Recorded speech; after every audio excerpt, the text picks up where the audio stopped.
could be needed by 2035. So while I share my honourable friend's impatience and desire to move fast, it's more important still that we get it right. I aim to publish a second REMA consultation in the autumn, which will narrow the options for reform and detail the direction of travel. Mr. Carmichael. Thank you, Mr. Speaker.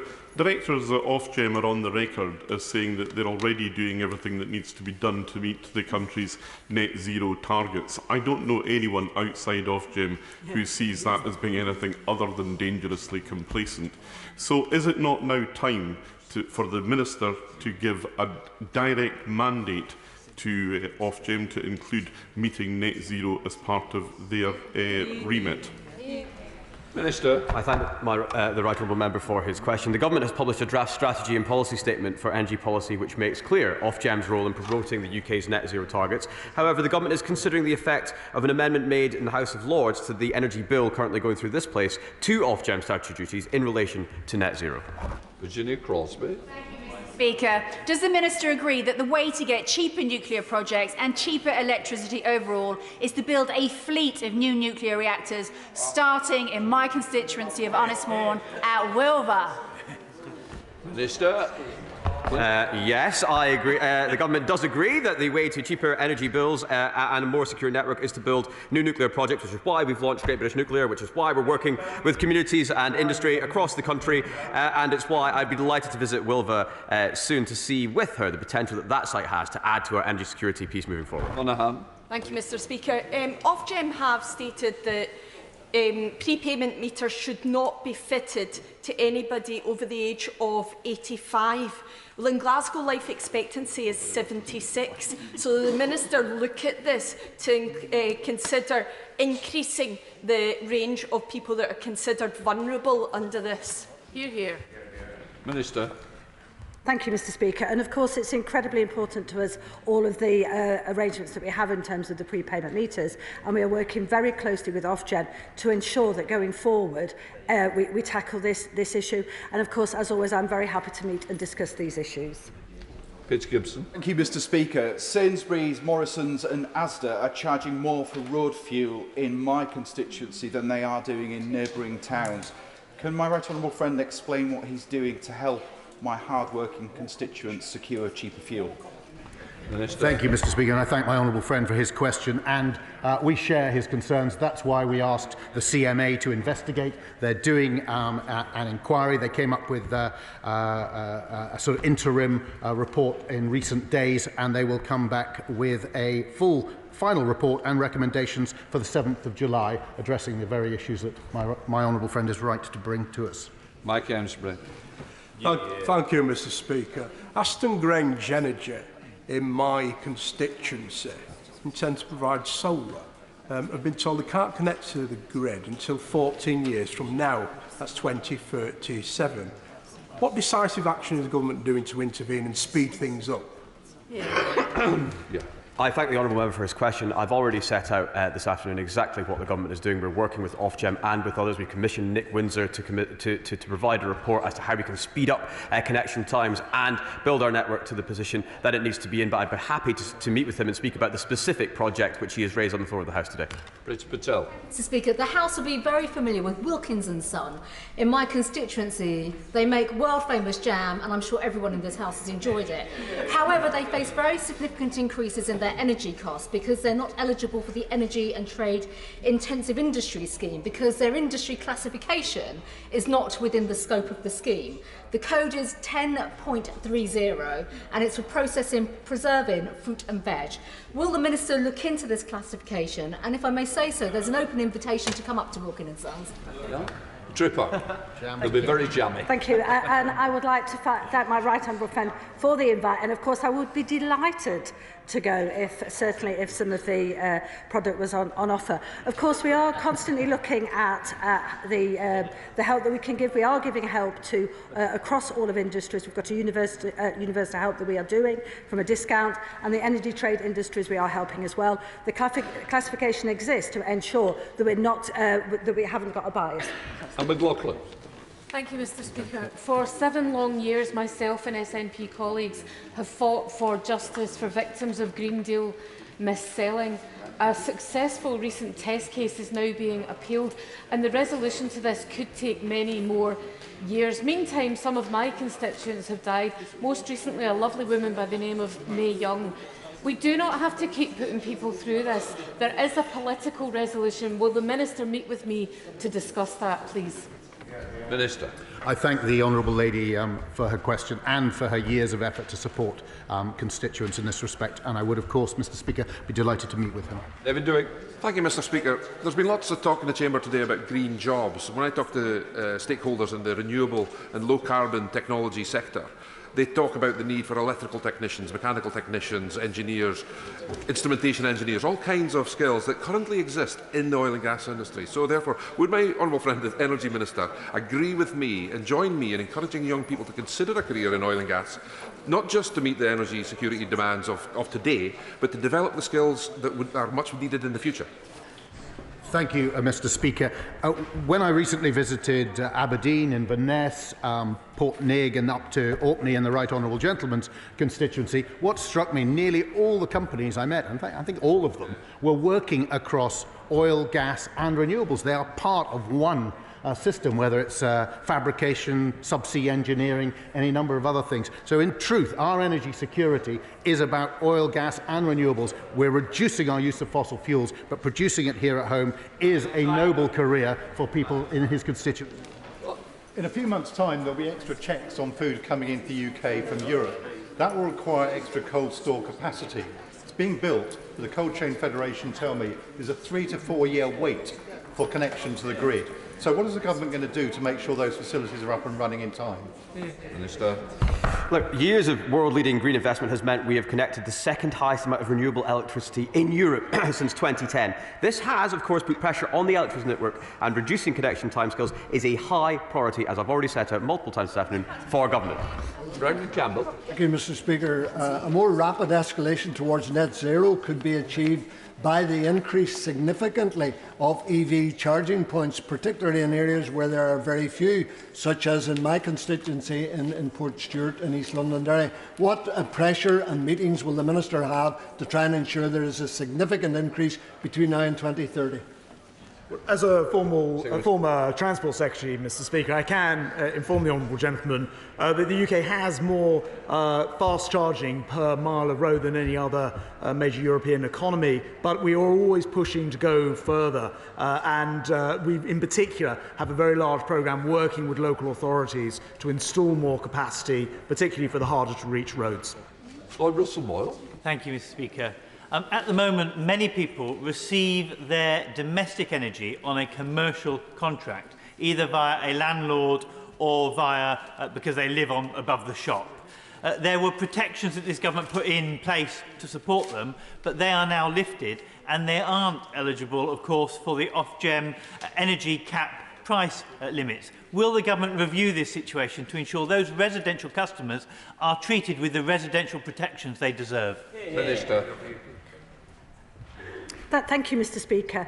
This government has a commitment to make sure and ensure that everybody is treated fairly, especially when we're looking at the discounts and all of the relief schemes. So we have ensured to make sure that the landlords do pass on, of course, the payments they receive. And if they don't, then of course there is a way of redressing that by going looking at gov.uk. We're a Hobbs. Thank you, Mr Speaker. ChargePoint, one of the largest UK charging networks, worried that the government's Levi Fund will replicate mistakes of the past where electric charge points were put into lamparts and bollards where people with non-EVs park and therefore lose valuable electric charging. Will the government ensure that the Levi Fund is targeted at local authorities' assets like swimming pools and libraries where people will naturally go and therefore increase EV charging capacity? The honourable lady makes a very good point, actually. Of course, where these charge points are blocked, they become useless for EVs. The levy scheme that she references is designed to try to help as many people as possible. And I'll certainly ask my right honourable friend, the Transport Secretary, to take a closer look at the specific point she raises about those blockages. Deirdre Brown. Private jets have been in the headlines, Mr Speaker. Described as incredibly carbon intensive, the recent Department of Transport Commission report suggests the carbon footprint of private jets in the UK is on par with 200,000 people taking a return flight to Hong Kong. and calls for the number of private jets flights to be halved. Will he be having a word with his colleague, the Foreign Secretary, about that? Private jets almost in the headlines as much as motorhomes, Mr. Speaker. The reality is that to solve this problem, we need sustainable aviation fuel in the shorter term, and that's why the UK has one of the world leading targets of 10% of SAF in our energy mix for jets in just 6.5 years' time. Question, Alison Thurlow. Thank you, Mr. Speaker. 13,450 energy bill support scheme vouchers have gone unclaimed in my Glasgow Central constituency. Given the delays that many of my constituents have found in obtaining these vouchers and arguing the case with their energy companies, will she push back the date by which they have to be redeemed, which is currently the 30th of June? Minister. Thank you, Mr. Speaker. And the honourable member makes an incredibly important point and gives me the opportunity to make a plea that we must make sure that all of these vouchers are cashed by June the 30th. I would encourage every single member of Parliament in this place to make sure that their constituents who are on prepayment meters and have not cashed in these vouchers, that they do so. That completes the questions. We'll just let the room clear.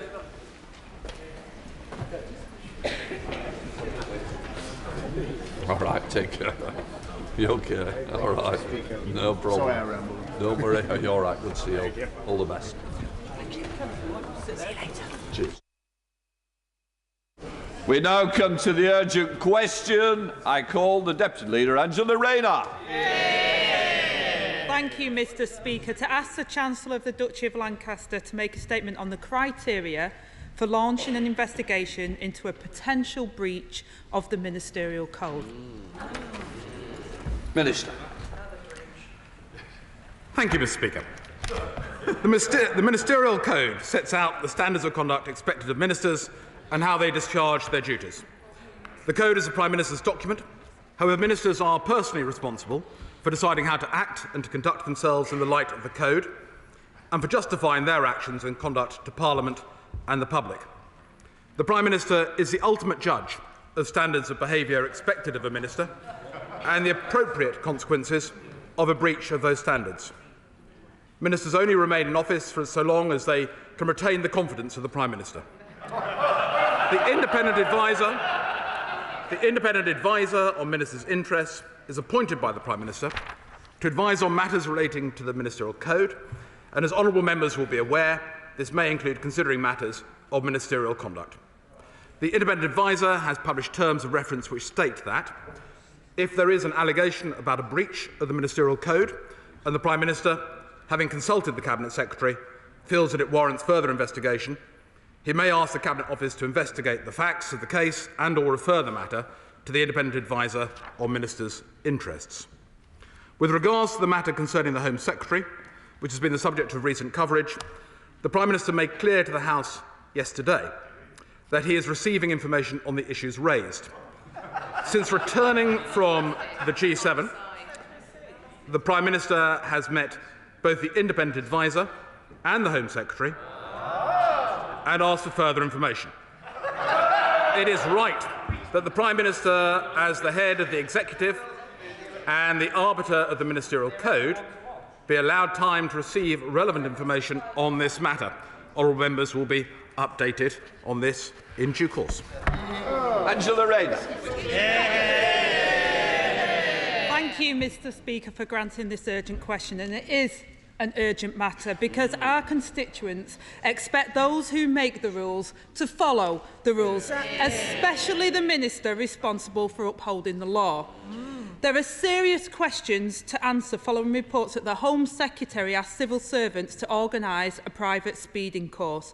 So can he start by confirming whether the Home Secretary did or did not ask civil servants for help in this matter?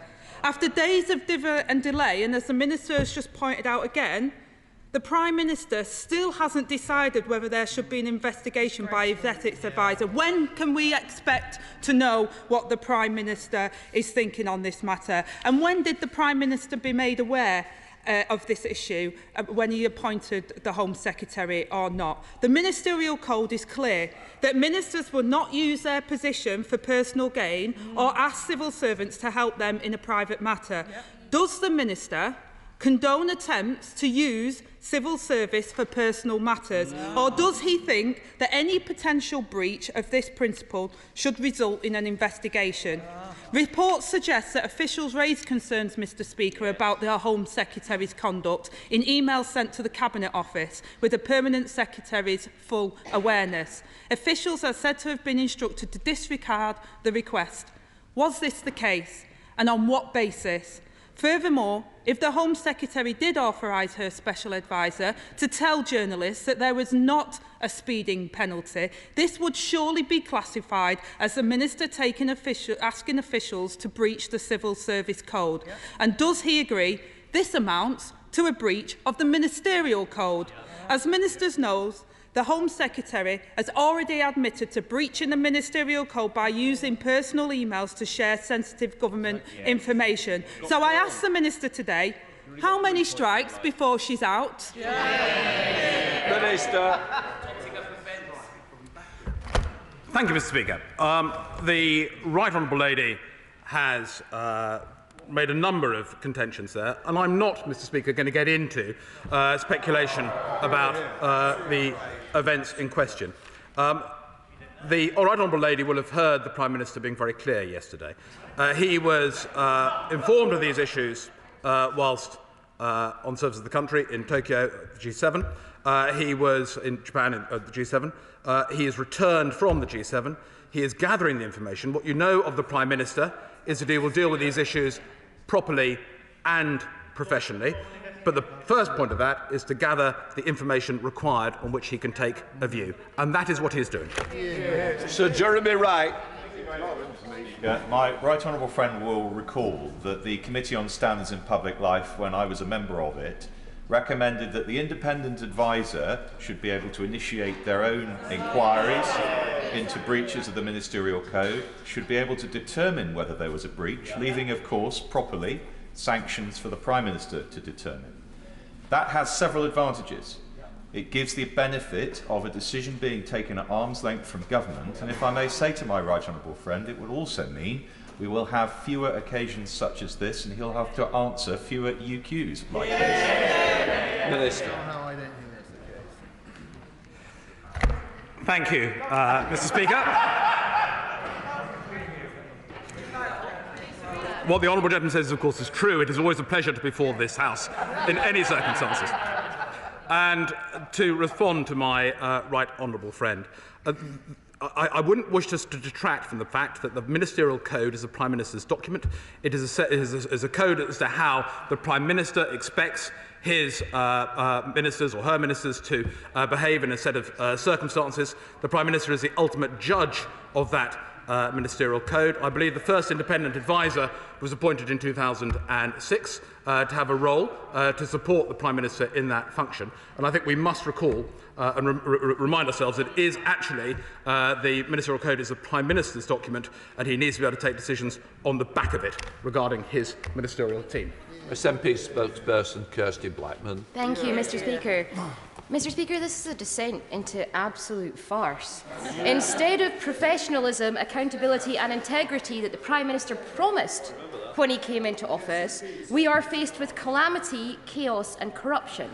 The MP for Uxbridge continues to be investigated. The MP for Stratford-upon-Avon had to leave Cabinet in disgrace, and we are seeing revelation after revelation about the misdeeds and wrongdoings of the Home Secretary. First, the request to organise a personal speed awareness course, and today, the revelation that the Home Secretary did not disclose her extensive work with the Africa Justice Foundation, 19 alumni of which are now in senior positions in the Rwandan government. Mr Speaker, how can the Prime Minister continue to pretend that he's presiding over a government with anything other than their own personal interests at heart? Isn't it the case that the people of Scotland, and indeed all the people of these Isles, would be better served by politicians who actually understand and stick to the principles of public life and the Ministerial Code? Will the Prime Minister ensure an investigation is undertaken into all of the alleged Ministerial Code breaches? Mr Speaker, what is the point in having a Ministerial Code if ministers simply ignore it? Minister. Thank you, Mr Speaker. as I said earlier, Mr. Speaker, there is information being gathered, and that will be the first point to determine the next steps beyond this. It's always interesting, though, to hear from the SNP about farcical situations with ethics, and the one advantage of a camper van is, I suppose, it doesn't go very fast. Sir Julian Lewis. Thank you, Mr. Speaker. I have no first-hand knowledge of this particular case, but does my right honourable friend the Minister agree with me that there is and should always be a difference between asking a civil servant to do something which may or may not be wrong and asking a civil servant for advice on whether something is or is not likely to be wrong if you do it? Yes. Minister. Mr. Speaker, of course, I would agree that there is a difference there, but I wouldn't wish to speculate about this particular circumstance, as my right honourable friend will understand. Lloyd Russell-Moyle. Thank you, Mr. Speaker. If the Prime Minister is gathering the evidence, he is asking for more information. What is so wrong with just launching an investigation properly through the correct channels? Minister. There's nothing incorrect with the process, which has been conducted properly and professionally. The Prime Minister will gather the information and then decide next steps. It's very simple. Sir Charles Walker. Mr. Speaker, I have an admission to make. The Home Secretary is not on my Christmas card list, and I'm certainly not on hers. And I hope this is a question, not a statement, but I find it hard to get my head around the fact that the BBC sent its political editor halfway across the world to a G7 conference summit where we were discussing energy security, Ukraine, defence, to ask our Prime Minister a question about a speed awareness course. This is the question, why? Why? No, do it. As my right honourable friend is well aware, the BBC is editorially completely independent. But I absolutely hear what he says. Ellie Reeves. Thank you, Mr. Speaker. When the right honourable member for Fareham was the Attorney General, she tweeted her support for Dominic Cummings driving to Bernard Castle to test his eyesight. When she was Home Secretary under Liz Truss, she was sacked for sending sensitive government information from a personal email address. And as Home Secretary under Rishi Sunak, she faces allegations of instructing civil servants to arrange a private speed awareness course. Every step of the way, it's one rule for members of this government and another for everyone else. What will it finally take to get an investigation? Minister. An investigation will be dependent on the information gathered. The Prime Minister will gather that information. He'll take a decision on the back of the information that he has received. In recent weeks, the Home Secretary has publicly supported the majority view that immigration levels are too high in this country, and she's led the debate on how we can reduce overall migration numbers. Given that 6,000 people are convicted of speeding every day, and like the majority of people, the Home Secretary has paid the fine and taken the points, does my honourable friend agree with me that this leak is a clear attempt to play the woman not the ball, an attempt that undermines our democracy and distracts from the important job of delivering on ordinary people's priorities? Minister. The Home Secretary has an incredibly important job to do. I totally agree with my honourable friend, and I know she is deeply committed, whatever the noise, to get on and deliver that job for the British people. Obviously, information will be gathered, but I know that the Home Secretary is deeply committed to that task and will continue to do it. Of the ethics advisor is at the sole discretion of the Prime Minister. The inquiries that are carried out are at the sole discretion of the Prime Minister. Actions taken on the outcome of any report are at the sole discretion of the Prime Minister. Do you think maybe there's a problem with this process? Certainly the honourable gentleman is aware that an independent adviser can recommend to the Prime Minister that a particular course of action is taken, although ultimately the honourable gentleman is right that the ministerial code is a matter for the Prime Minister. It is his code and he has to determine the standards expected of ministers in his or her government. Sir Edmund Lee. What's wrong with this country? We used to have proper scandals about sex or money.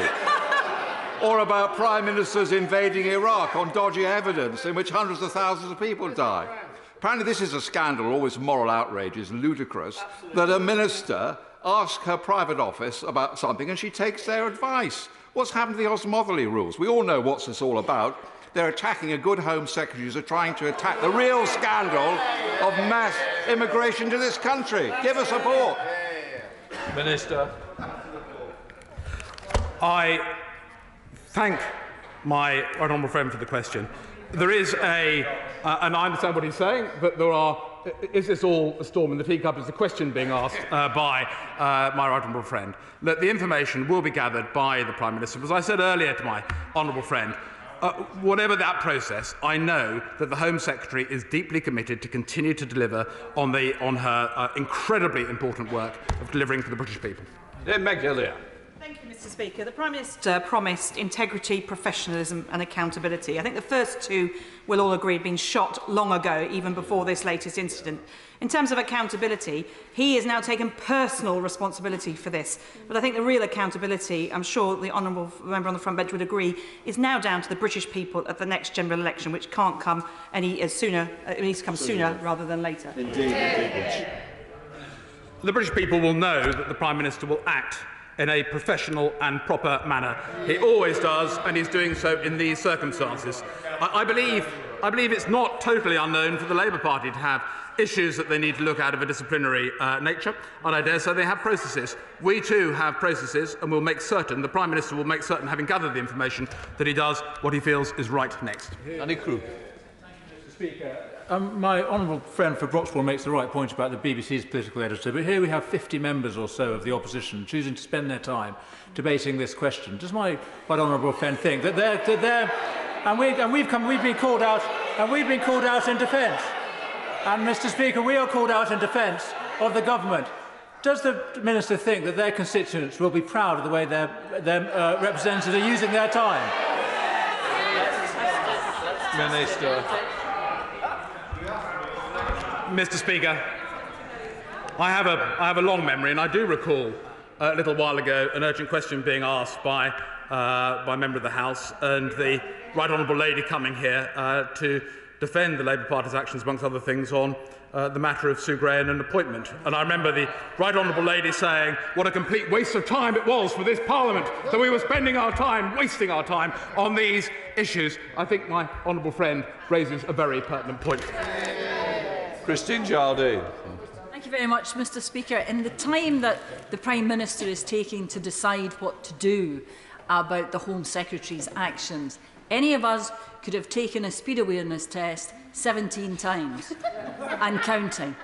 So does the Minister agree with me that this to the public looks like weak leadership and leaves the Prime Minister's commitment to integrity, accountability and professionalism just an empty promise?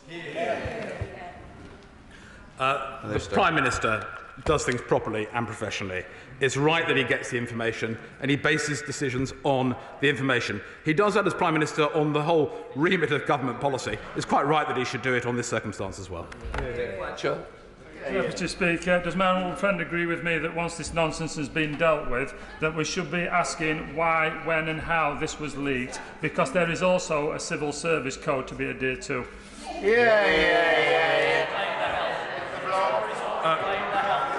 Look, I thank my honourable friend.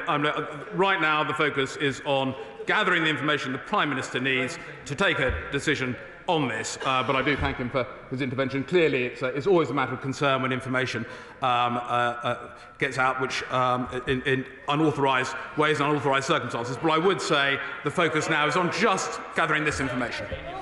Thank you, Mr. Speaker. This is not about just a speeding fine. This is about the integrity of the Home Secretary and how she behaved to officials when she received that fine.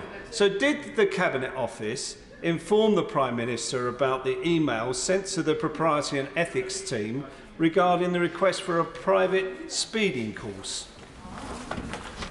The Prime Minister now is asking for the information that is pertinent to this, and he'll take decisions on the basis of the information that he receives.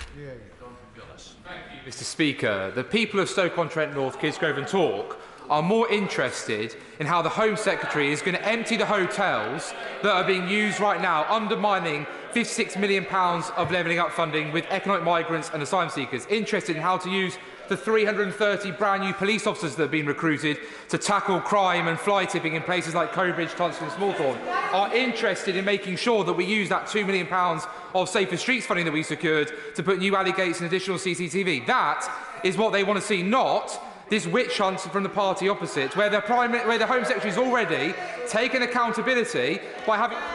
Mr Gullis, when I stand up, you sit down. Once we get that message, we'll understand each other.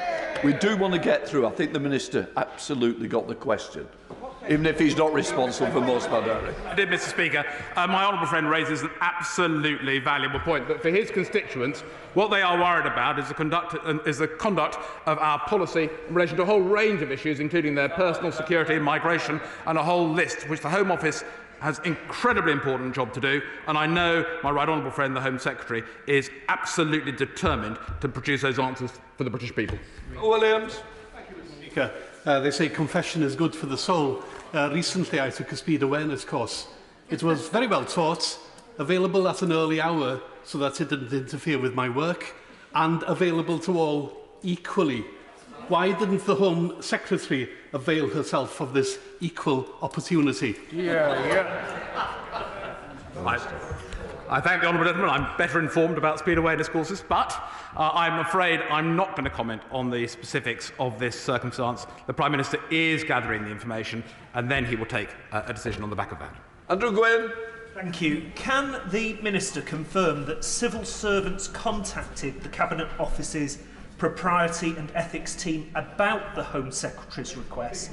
And if so, why does he think that the Prime Minister doesn't have that same integrity to ask his ethics advisor to formally investigate what happened? Minister. The Prime Minister is gathering information to ascertain the facts, then he takes a decision on the next steps from there. Mr Speaker, within the last hour it's been reported by the Independent newspaper that the Home Secretary stands accused of fresh ministerial code breaches over undisclosed links to the Rwandan government. As Chair of the Joint Committee on Human Rights, I've been in correspondence with the Home Secretary about well-evidenced human rights concerns in Rwanda and our committee's concern about the plans to send asylum seekers there. The Home Secretary, I think it's fair to say, seems to take a rather rosy-eyed view of Rwanda's human rights record.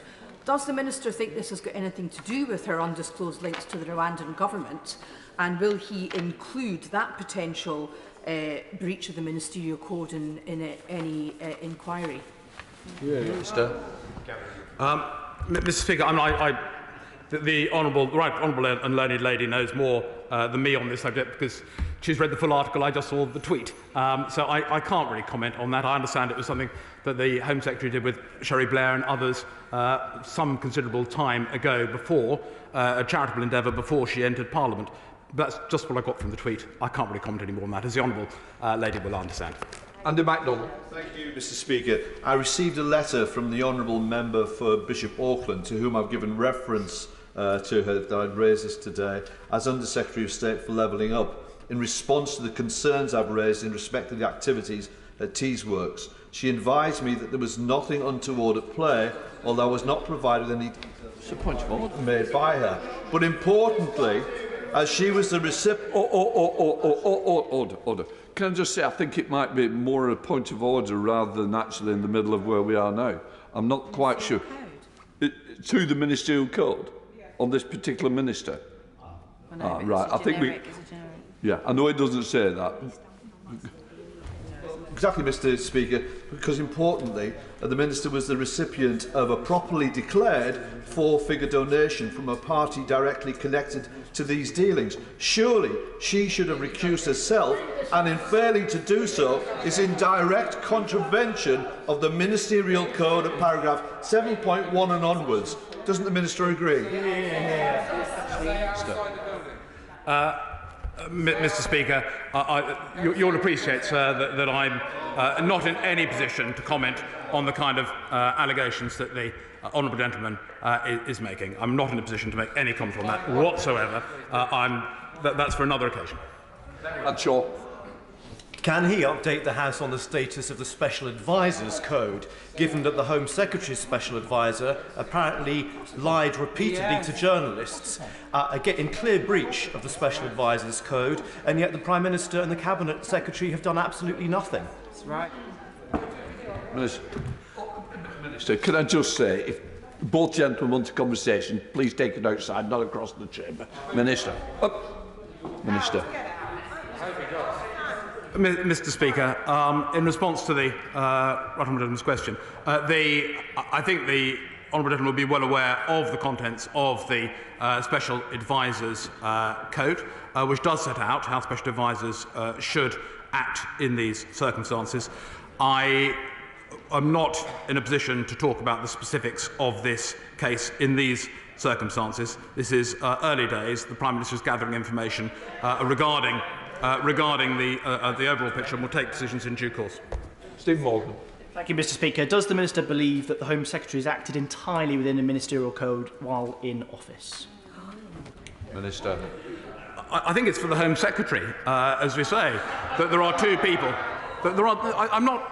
I said right at the start of my statement, Mr. Speaker, that there are. The ministerial code is a matter for the Prime Minister.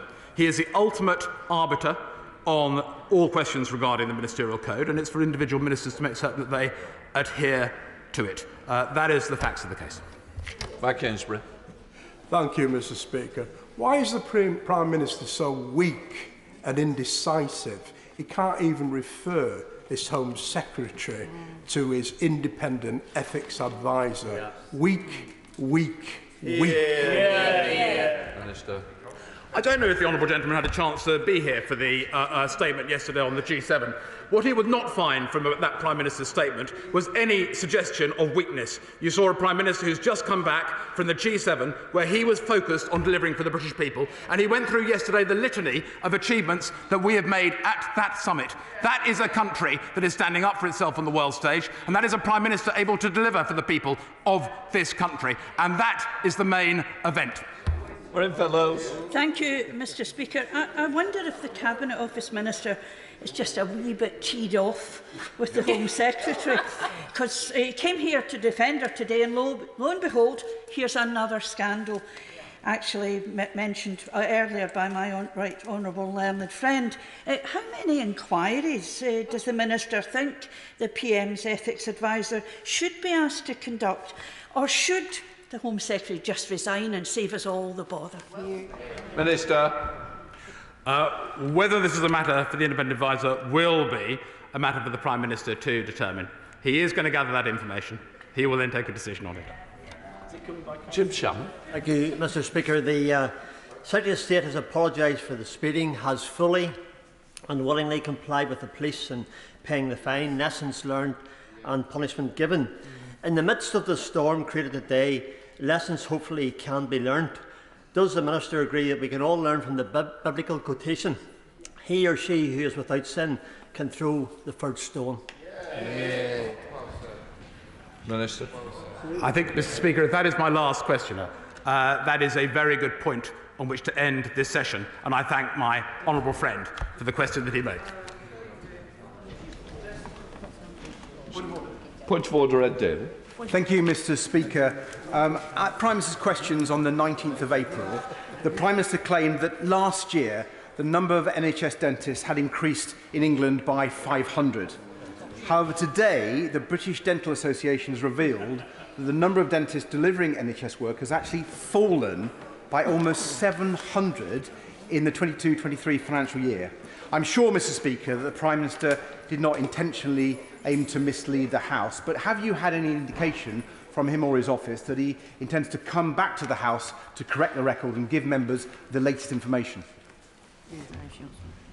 I think somebody else wanted to ask a very similar question. Mary Kelly Ford. Is it this?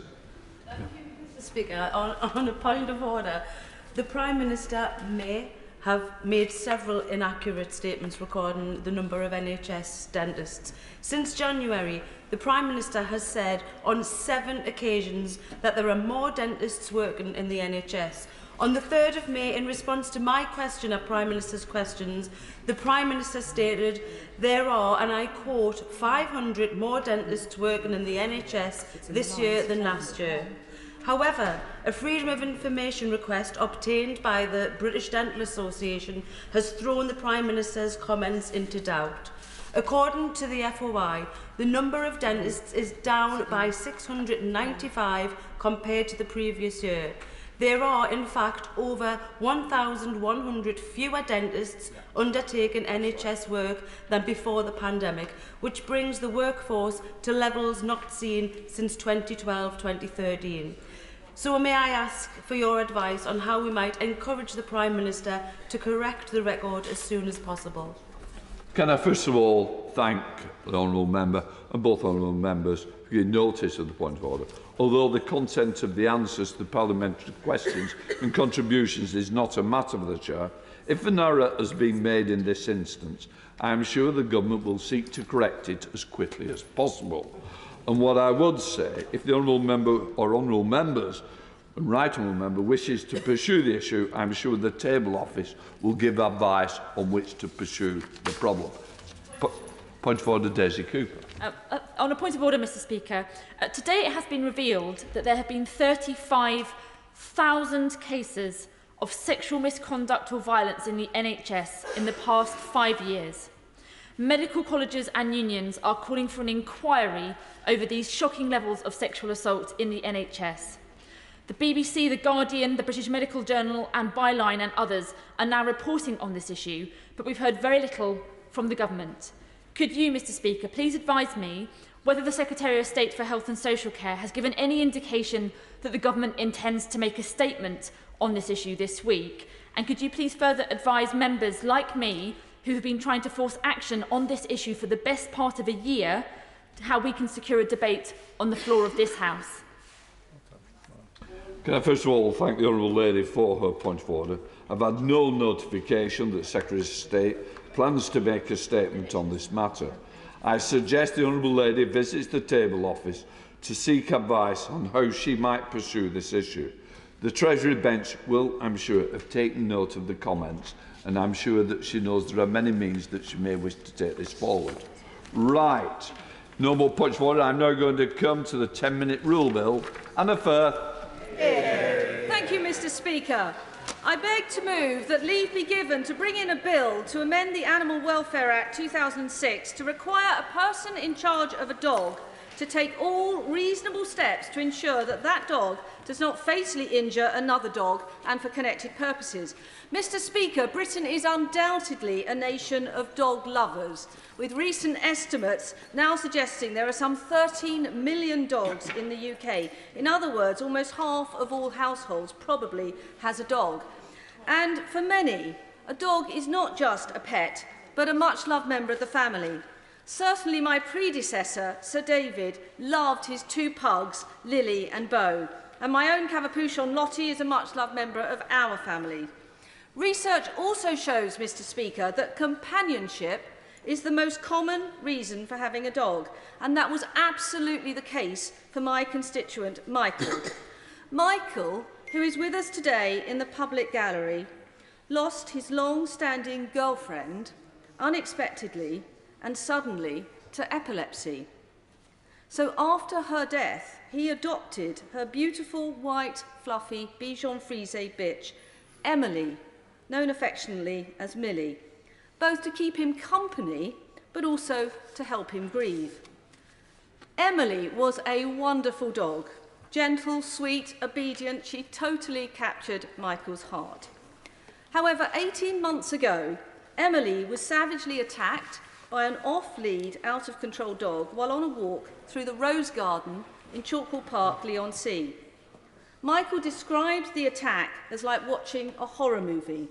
The dog came at Emily like a missile, and although she was on her lead, shook her like a rag doll. Michael found himself helpless to stop Emily being torn apart in front of his eyes, and after the attack had no option but to carry Emily, bleeding and with serious open wounds to her abdomen, to the nearest vet, where sadly she was put down. Outrageously, the owner of the dog that attacked Emily refused to take any responsibility, not even paying the vet's bill for euthanasia. Mr Deputy Speaker, no dog owner or dog should have to go through what Michael and Emily experienced, and I believe we would all be devastated if that happened to our own pet dog. But I believe we would be doubly devastated if, on reporting the matter to the police, we were told there is nothing they could do as it was simply dog on dog. Yet that is exactly what happened, Mr Speaker, to Michael, which is why I am introducing this bill today. For sadly, Mr Speaker, Michael's experience is far from unique. Since launching this bill, I've been inundated with heartbreaking tales from dog owners all around the country. Blue, the collie, Bo, the Yorkshire Terrier, Laos, the Dachshund, Ozzy, the Cocker Spaniel, are just some of the names of beautiful dogs that have been viciously killed by other dogs through no fault of their own or their owners. Mr Speaker, the statistics back up the anecdotal evidence. After this incident, I submitted Freedom of Information requests to all 43 police forces in the UK, asking 1, if they recall dog-on-dog attacks as separate offence, and 2, if so, how many they had recorded over the last 5 years. Shockingly, only 14 police forces currently record a dog-on-dog attack as a separate incident. However, of that 14, in 2016, there were 1,700 dog-on-dog attacks reported and recorded. Since lockdown, with everyone buying their COVID-19 pandemic puppies, the numbers have skyrocketed. In 2021, the same 14 police forces recorded 11,559 dog-on-dog attacks, a 700% increase, with a shocking 2,264 in London alone. Mr Speaker, clearly the true incidence of dog-on-dog attacks across the country is likely to be far greater, since it would be ridiculous to assume that dog attacks only occur in areas where police forces happen to record them. So scaled up, therefore, there could be as many as 35,000 dog-on-dog attacks each year across the UK and increasing. Indeed, pet insurance companies have also reported dog-on-dog attacks to be rising, and resulting in vets' bills running to many thousands of pounds for affected households. Now, laws, both civil and criminal, have been strengthened in recent years to protect the public where a dog presents as a risk to public safety, whether in public or private. But it remains the case that a dog owner is not liable to any form of criminal prosecution when their dog fatally attacks or seriously injures another dog, unless the other dog is a guide, assistance or service dog, or unless the dog bites a human or there are grounds for reasonable apprehension that a dog will injure any person. Mr Speaker, that is quite simply not right, because self-evidently this is frequently not the case with a dog-on-dog attack, where so often the larger dog is making a beeline for a smaller dog. In Michael's case, for example, he didn't fear any injury to himself because it was so clear the dog was going for Emily.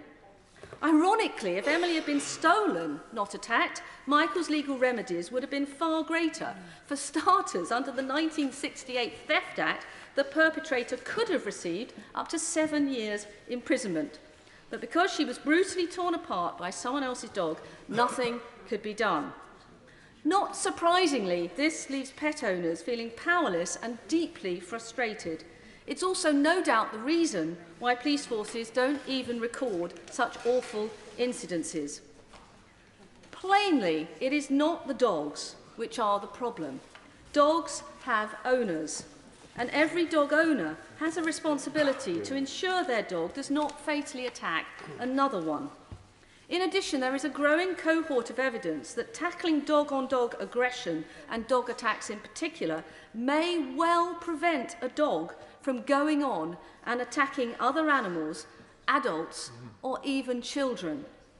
An ounce of prevention is worth a pound of cure, as Benjamin Franklin so famously said. It is all these issues, Mr Speaker, that this bill seeks to address. Number one, amending the Animal Welfare Act to criminalise fatal dog-on-dog attacks would extend the same protection to pet dogs that already exists for service, guide and assistance dogs. Pet dogs are as important to humans as service dogs. Indeed, when it comes to mental health, all dogs are service dogs. Number 2, Emily's Law will empower owners to pursue justice if their beloved pet is brutally attacked, whilst not demonising any particular breed or creating unhelpful stereotypes around certain breeds of dogs. 3, this bill is about encouraging responsible dog ownership and animal welfare, placing the responsibility for a fatal dog attack fairly and squarely on the person in charge of the dog, and empowering the police to take action will have a deterrent effect, thus encouraging more responsible dog ownership. And finally, the bill will also compel local police forces to record dog-on-dog attacks as separate offences, so that finally the full scale of these awful offences can be seen and counted. Of course, passing this law will be a significant step in the right direction, but its effectiveness will depend heavily upon enforcement. So clearly we must continue to work closely with the police and law enforcement agencies to ensure offenders are brought to justice. I'm well aware that most private members' bills never make the statute book, but I am hopeful that this one will. Certainly it would be extremely popular if it did, and Emily's Law has already garnered a huge amount of public support. However, if the bill doesn't make the statute book, I would urge the government to initiate an immediate review of existing laws regarding dog attacks with a view to amending the law, the current law, to protect pet dogs in a similar way to service guide and assistance dogs. Mr. Speaker, this bill is about protecting the 13 million dogs across the country. Most dog owners are responsible, but there must be consequences for the small minority who are not. This is about dealing with that small minority who irresponsibly allow their dogs to kill other people's dogs. By passing this bill, not only will we help to make all dogs more secure, we will also make our parks, our streets, our towns and our cities, especially the new city of Southend, safer places for us all to live, work and visit. That the honourable member have leave to bring in the bill. The question is that the honourable member have leave to bring in the bill. As many of that opinion say aye. Aye. The contrary, no. I think the ayes have it, the ayes have it. Who will prepare to bring in the bill? Wayne David, Elliot Colburn, Henry Smith, Mark Francois, Oliver Heald, Jane Stevenson, Selene Saxby, Gareth Johnson, Margaret Ferrier, Damien Green, Peter Gibson and myself, Mr. Speaker.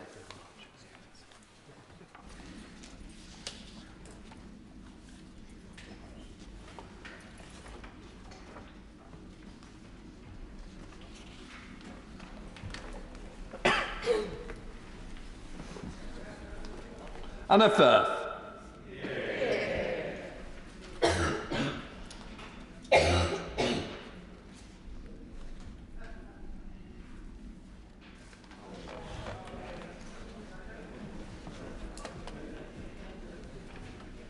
Animal Welfare Responsibility for Dog Attacks Bill. Second reading what day? Friday the 24th of November. Friday the 24th of November. Well done. Okay, well done. We now come to the Opposition Day motion in the name of the Leader of the Opposition on leasehold reform. I now call the Shadow Secretary of State, Lisa Nandy, to move. Mr. Speaker, I beg to move the motion on the order paper in my name of those of my honourable friends that notes the commitment by the Secretary of State to abolish the feudal leasehold system in January 2023 and calls on him to keep his promise. Mr. Speaker, it's always nice to see the honourable gentleman in his place, but there was a time in this House when the Secretary of State couldn't resist a housing debate. His appearances in this chamber are fast becoming rarer than the sight of a Tory councillor in the north of England. I worry that he may be in danger of becoming extinct. And Mr. Speaker, nothing, as he knows and we know, matters more than a home. Security in your own home, the right to make it your own, And the right to live somewhere fit for human habitation are non-negotiable.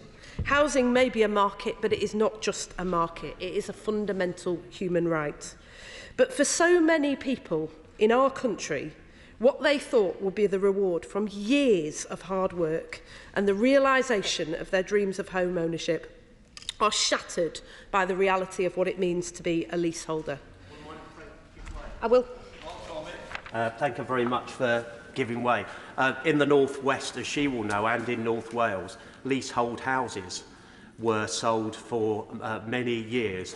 And we are now seeing a situation where people were told at the time they'd be able to buy the freehold for perhaps a few £1,000s, and now being asked for £20,000–30,000, which they cannot afford, and they are finding that selling their house is becoming very difficult. Linked with that are often very high management fees as well, and this is really affecting them and their lives, because people are telling me they don't feel they actually own their house anymore. The honourable gentleman is absolutely right, and he's been a tireless campaigner for his constituents who are affected by this, but I fear we're going to hear so much more of this from all sides of the House today. We've heard it for years, that people's homes have become a prison, and the shocking lack of information, or in the case that he cites, misinformation, just compounds the injustice that is felt by many.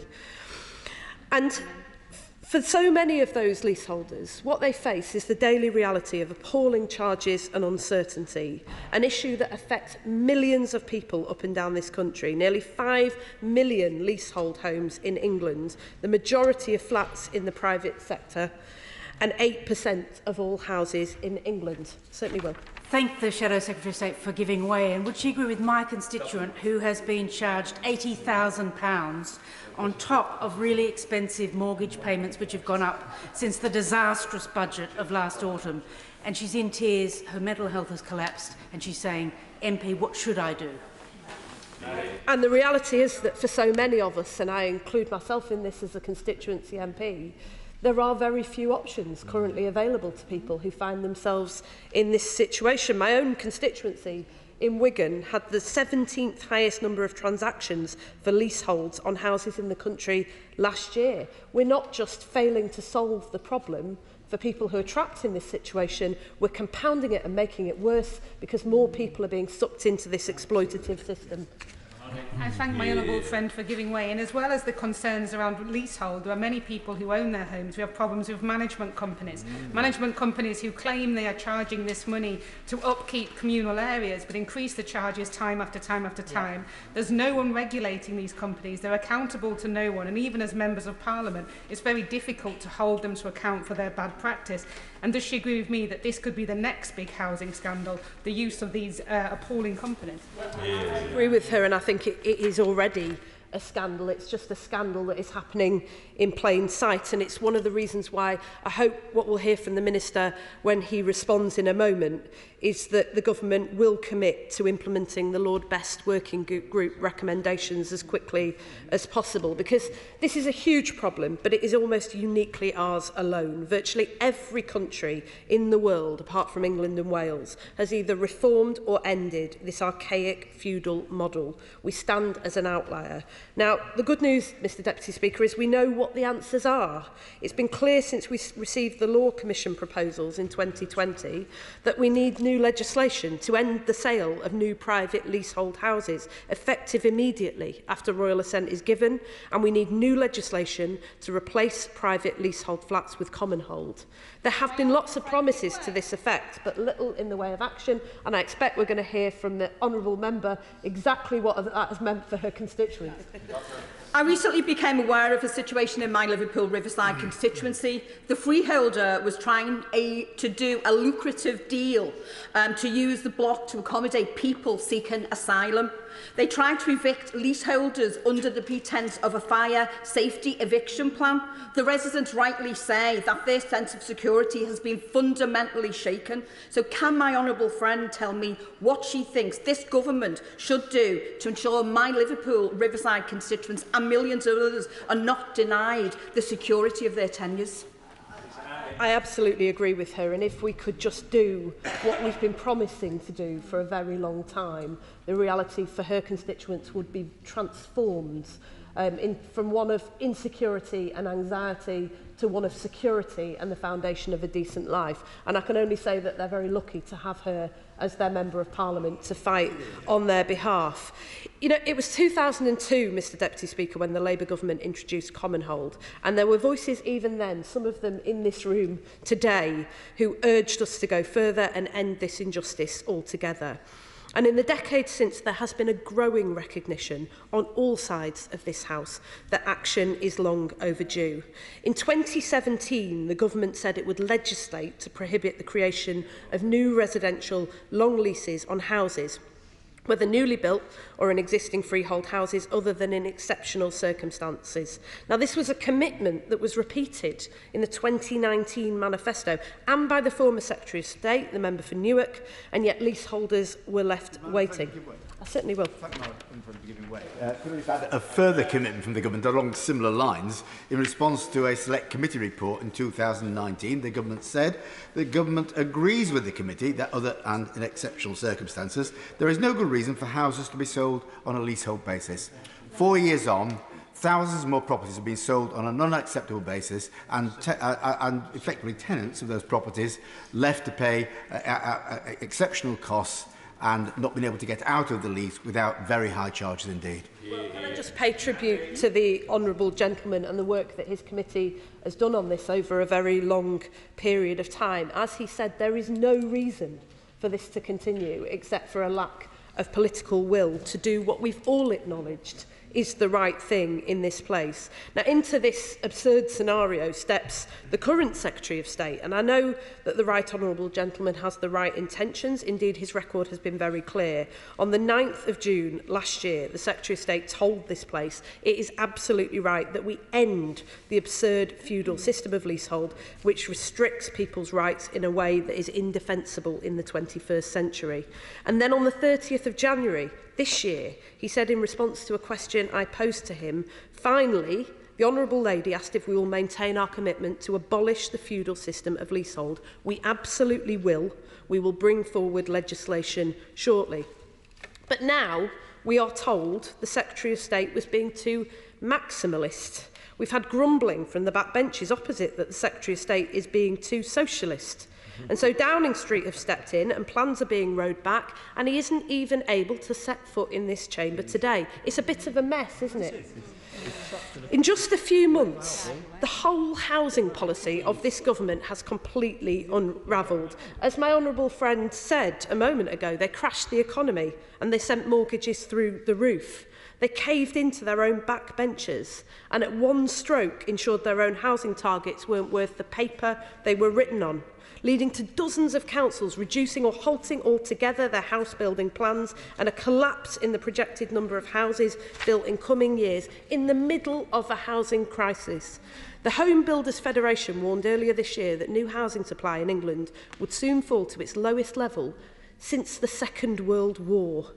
And while they're locked in internal battles on making the basic improvements for renters, their Levelling Up Bill, their flagship bit of legislation that was supposed to reform an archaic planning system, is stuck in the House of Lords and is now commonly referred to in the other place as the Christmas Tree Bill. It has so many amendments attached to it. It does make you wonder what the point of them actually is. The Secretary of State was clear that he would abolish leasehold. Now, no one ever thought this would be done overnight. The Law Commission reports set out a clear roadmap on enfranchisement, common hold and the right to manage. The major leasehold groups have always recognised that it would take some time to phase out this archaic system, and so have we. But there is no excuse for inaction when it comes to the manifesto commitment to end the sale of new private leasehold houses, or for delaying when it comes to starting that process of phasing out existing leasehold and making common hold, as my honourable friend has often said, the default for the future. I certainly will.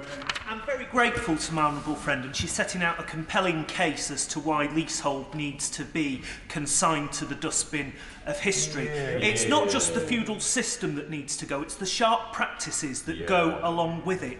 I've got constituents who live in their own home, they don't own the land that it's built on, they rent the land that it's built on, but they aren't able to make even the most basic alterations to their house without getting the permission of the landowner, who then charges extortionate fees. That's just wrong, isn't it? Absolutely right. People who've bought their own homes should have the right to change their doorbells and make basic alterations without seeking the permission of someone they've never met, will never meet, and in many cases don't even know who that is. And pay tribute to him for the work that he's done campaigning on this issue and for standing up for his constituents. And make no mistake, I would just ask the ministers to take this back to the Secretary of State when they next see him.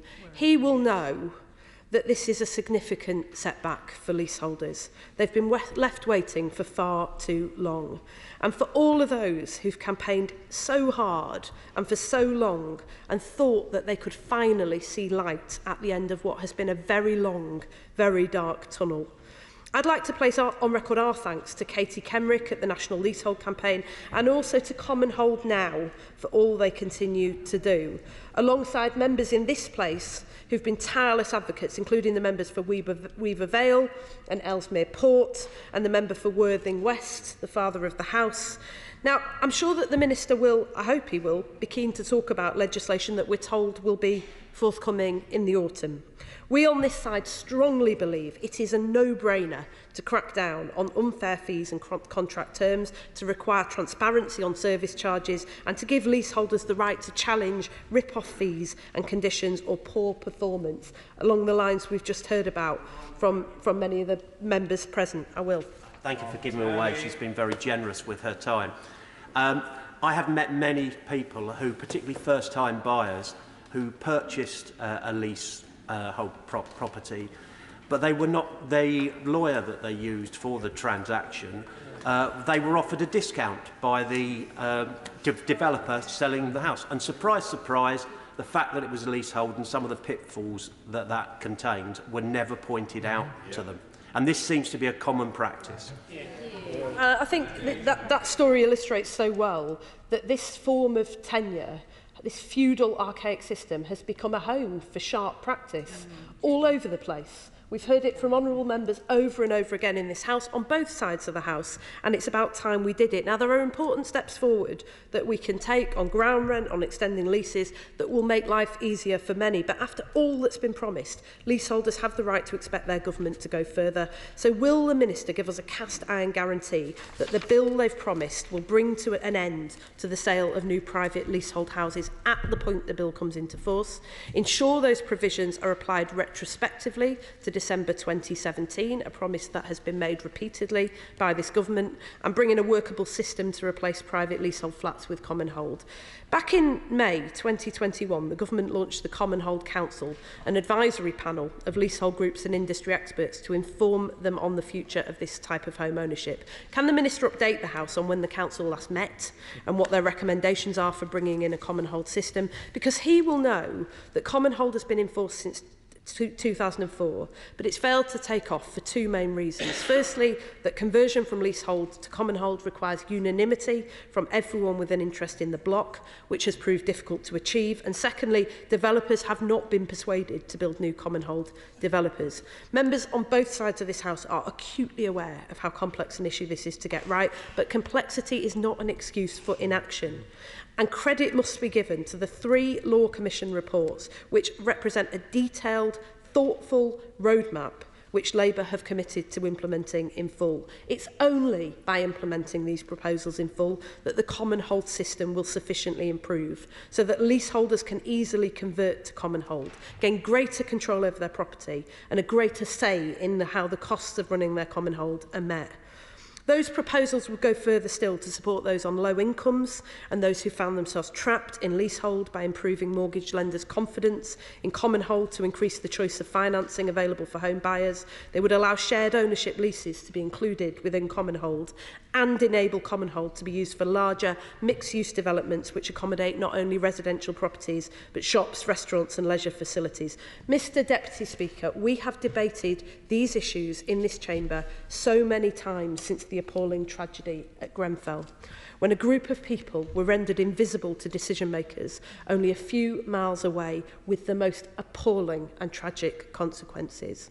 Clearly, the burdens that homeowners have long laboured under because of the dysfunction of the property agent market and the inherent flaws of the leasehold system have become more acute over recent years as a result of the building safety crisis and surging inflation. The combination of this has already pushed many hard-pressed leaseholders to the brink of financial ruin. How can we accept that these rip-off companies, on behalf of owners we don't often even know and do not have the right to find out who they are allowed to tell people, as my honourable friend said, whether they can even change the doorbell on their own home or make minor changes that would make all the difference to their own lives? Who of us can doubt that a person's home is the biggest investment, in most cases, that they will ever make? So it is simply unacceptable for so many homes to be built on an exploitative and unjust business model. Levelling Up, the title of this department, was supposed to answer a clamour for more control and agency, to give people who have a stake in the outcome and skin in the game a greater ability to make decisions about their own lives. And as I've said in this place before, this is the legacy that we should seek to build, and we should do it in tribute to the tireless campaigners and in honour of those who lost their lives in Grenfell, that we build a fairer, more just system that is fit for the 21st century. Everybody, everywhere in the United Kingdom, regardless of the type of tenure that they happen to hold, has the right to a decent, secure, safe home, full stop. We could end these arcane rules. We could give power back to people over their own homes, their lives and their communities. Politics is about choices. And Labour is clear. We choose to bring this injustice to an end. So change is coming. And the government now has to decide, will they enable that change or will they seek to block it? Whose side are they on? Yeah. The question is, as on the order paper. Minister. Thank you, Mr Deputy Speaker.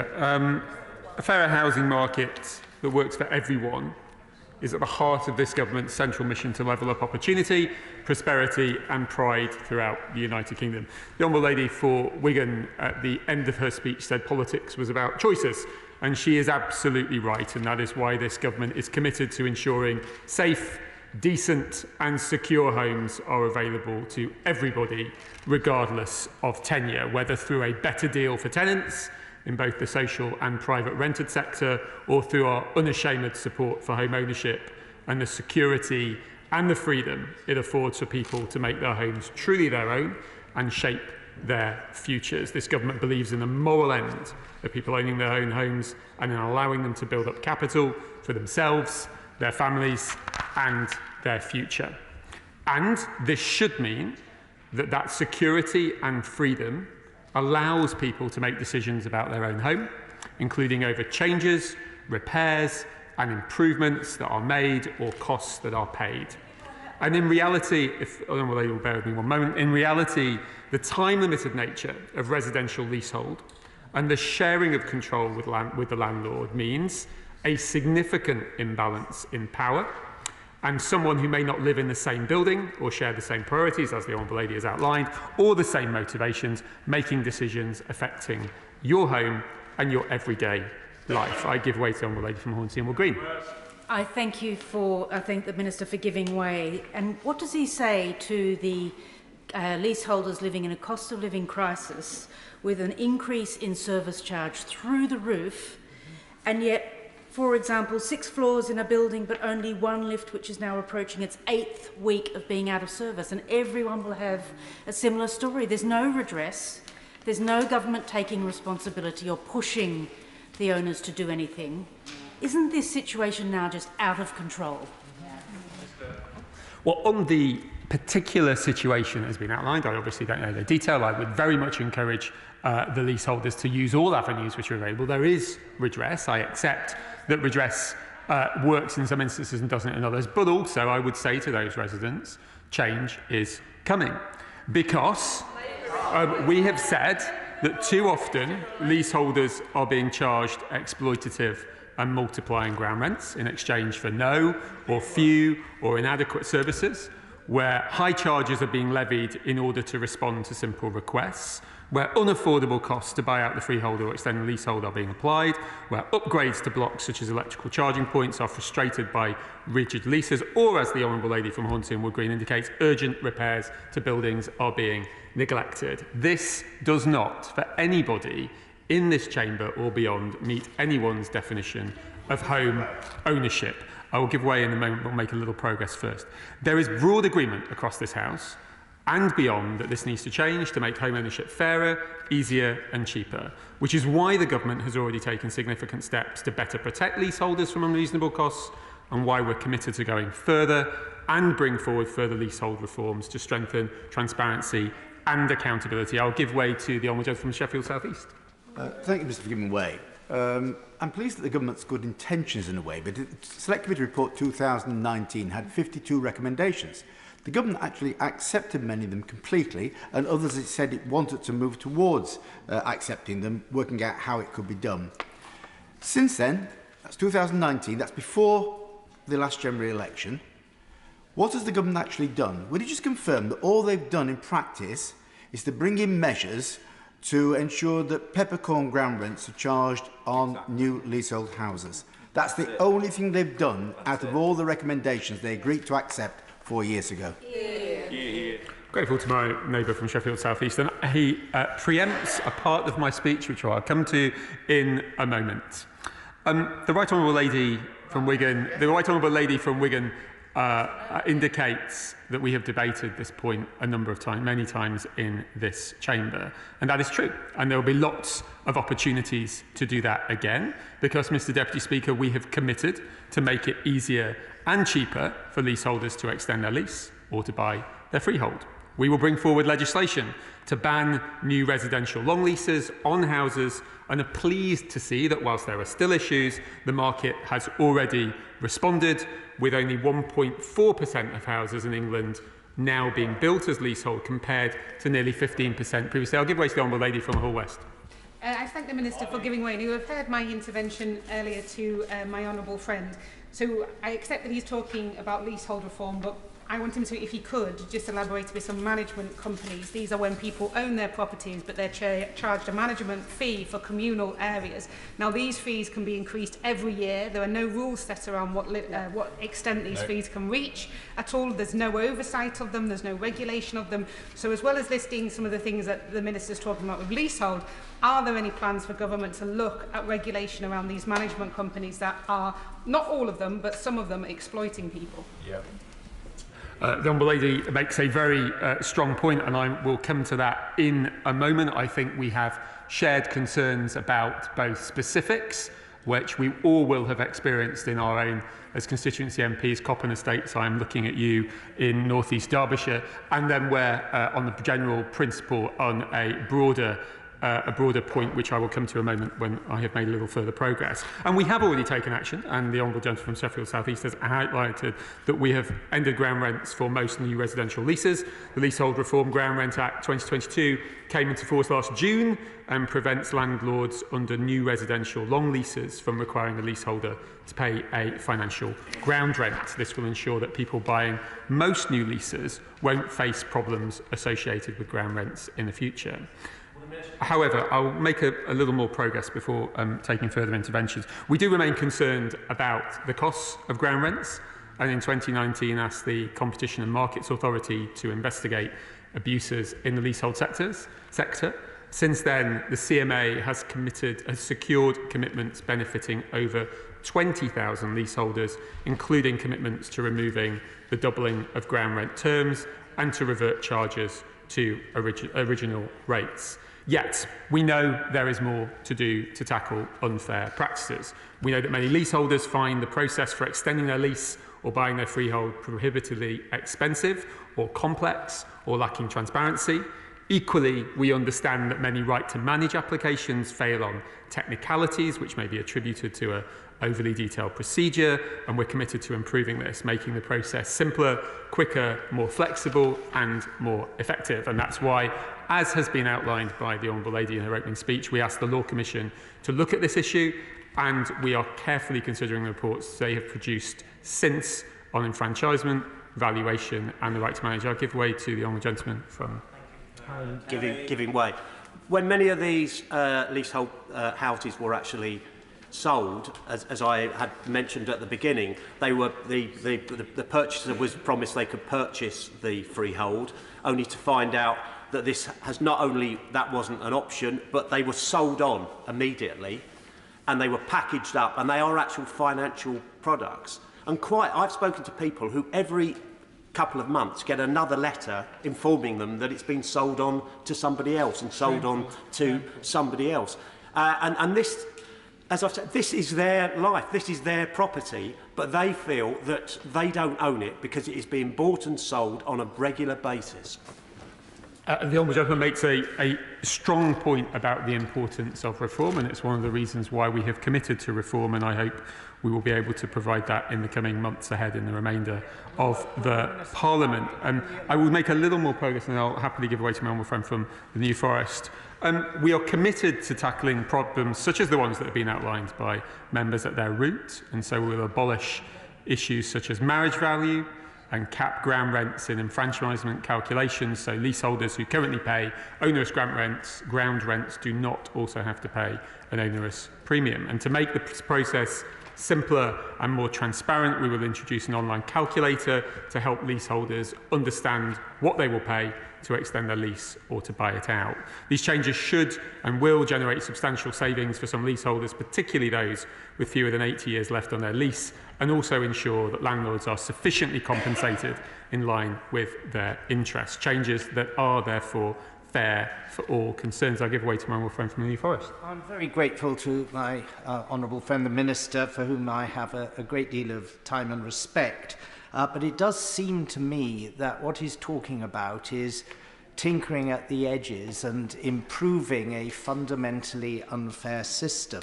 And I would gently remind him of an exchange I had with the Secretary of State on the 20th of February this year, when I asked if there was going to be fundamental reform, and he replied, we hope in the forthcoming King's Speech to introduce legislation to fundamentally reform the system. Leaseholders, not just in this case, but in so many other cases, are held to ransom by freeholders. We need to end this feudal form of tenure and ensure individuals have the right to enjoy their own property fully.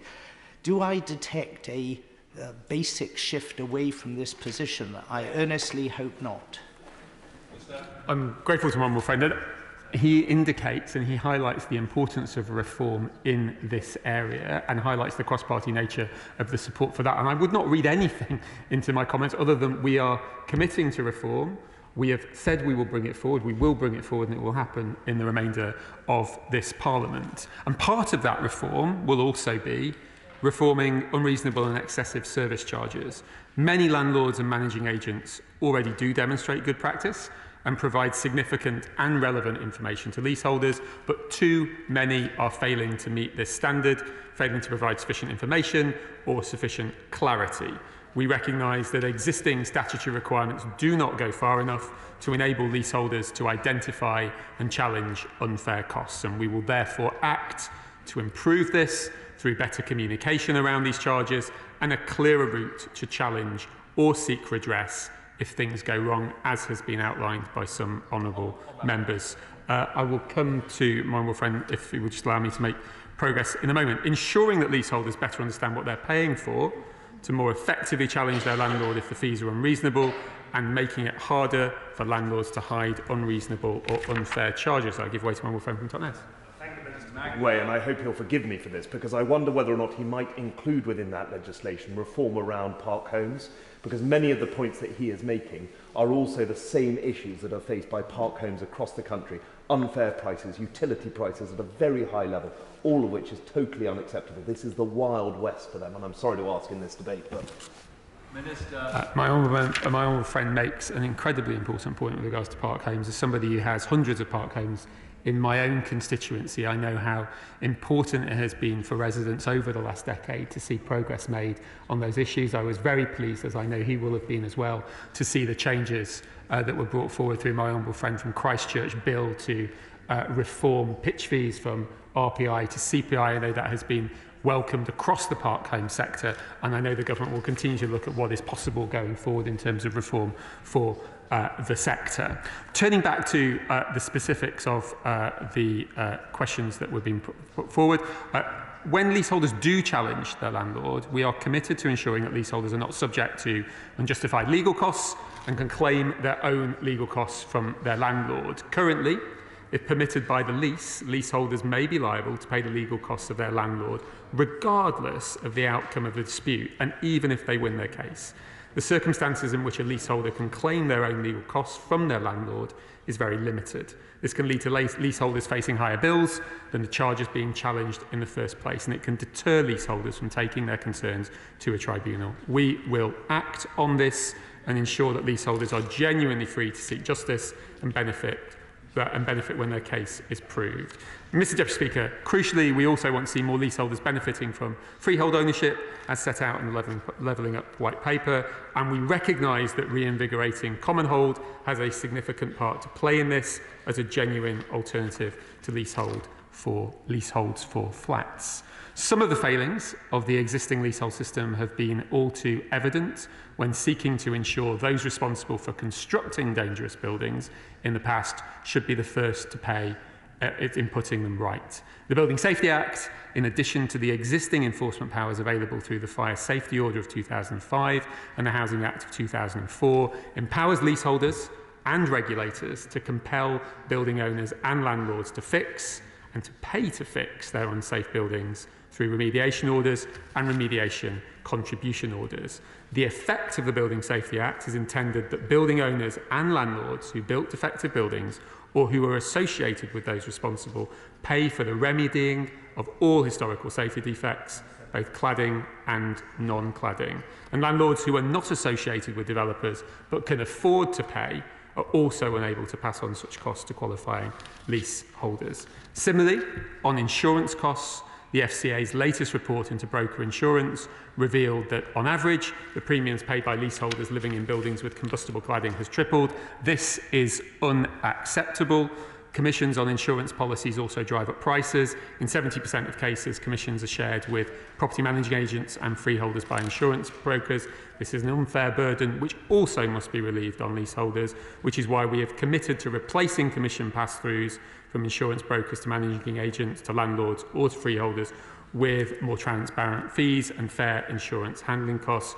We have been clear that this unreasonable practice must end as a matter of urgency, and I very regularly meet relevant trade associations to make progress on this matter. We have also, penultimately, Mr Deputy Speaker, made good progress with a number of banks in recent months in ensuring that the market in leasehold properties affected by cladding, it starts to become more voluminous again and starts to separate out the challenges of building safety issues from the ability of people to be able to live their lives. So, Mr Deputy Speaker, whether we're talking about safety or the rightful security and freedom that people expect when they buy a home, this government is on the side of leaseholders, protecting and empowering them to challenge unreasonable charges, making it easier and cheaper for them to extend their lease or buy their freehold, and boosting common hold as a flexible alternative to take the housing market into the 21st century. Millions will benefit from these reforms, not just in thousands of pounds saved, but in knowing that the homes they have worked so hard to secure are truly their own in the future. Thanks very much. 17 members are trying to catch, 18 members are trying to catch my eye. So if we keep to about 7 minutes or so, we want to start the wind-ups no later than 4:10 with 10 minutes each for the front benches. Clive Betts. Thank you, Mr Speaker. The Minister's just given a lot of support and commitment to do something at some stage in the future. Why is it taking so long? I refer to the 2019 Select Committee report. Yep. The committee was actually pleased with the government response. We don't always get positive response from government to our report, but I think we welcomed it, the commitment to do so many things without caveat, and the commitment to look at other further reforms in due course. Give credit to the Leasehold Reform APPG and the Father Houses there. my friend, the member for Ellesmere Park, and we Vale have done a lot of work over the years, and the Select Committee build on that. What I would say to the government is, why is it taking so long? Yes, it is a complicated issue in part to legislate on this, but, you know, in the meantime, it's extremely complicated for leaseholders themselves facing all the obstacles, particularly to buy the freehold of their property. It's not really complicated, it's expensive as well. Look at what could have been done. Leasehold on new houses. It's very simple. Simply ban it. That's not a complicated piece of legislation. The government committed to do it in response to the Select Committee report. Why are we waiting for that 4 years later? That is not complicated at all. We got an agreement from the government as well that we'd have further restrictions on ground rents on new properties. Yes, that was done. Why haven't we got simple legislation as well about service charges and onerous permission rights and other conditions? Why has that not been legislated on? There's been enough work done by the Law Commission and others to inform the government, together with the work of the MPPG and the Select Committee, as to how to go about this. Why no progress at all on any of these issues? Enfranchisement. The real frustration that so many leaseholders have in trying to buy their property, I think the Minister dropped out the word Coppin Estates a few minutes ago. Yes, they're in my constituency as well. I can't get a response from them on behalf of my constituents until I write at least 2 recorded delivery letters to a little post box in a grotty property somewhere. That's how they operate. Their intention is not to respond because they keep on getting the ground rents in the meantime. Why are companies like that not being legislated against so people can buy the freehold without having to wait months, in some cases years? And I'm dealing with now constituents on the Flockton estate, none of whom, and there are dozens of them, to get any response from their freehold at all. This is simply unacceptable and it could have been dealt with. There were concerns raised about the European Convention of Human Rights, the Select Committee, and the right to private property. We actually got very experienced counsel before the committee to explain how this could be done as a matter of the general public interest. So I don't believe there are complications are that difficult that the government can't do it. Why is the government not legislated to give owners of houses or leaseholders of houses the same right to first refusal that the leaseholders in flats have? Again, a simple piece of legislation. Why 4 years later hasn't happened? The number of leaseholders come to me and say, we didn't know our freehold had been sold to another company. It was just done without our knowledge. Why does that happen? The first refusal legislation could have been brought in very easily as well. Now, I accept that flats are more complicated, and existing flats, you've got to get agreement of the existing leaseholders if you want to move towards a common hold system. Yeah. But the process should be simplified. It should be made easier for people, and common hold itself should be made easier. The government's accepted the need to do that, but we haven't made any progress on common hold at all in the last 4 years. There may be some cases where retirement properties, mixed-use properties, are more challenging and more difficult. But certainly going forward for new properties, shouldn't common hold be the default form of tenure? Why is the government not legislated on that as well?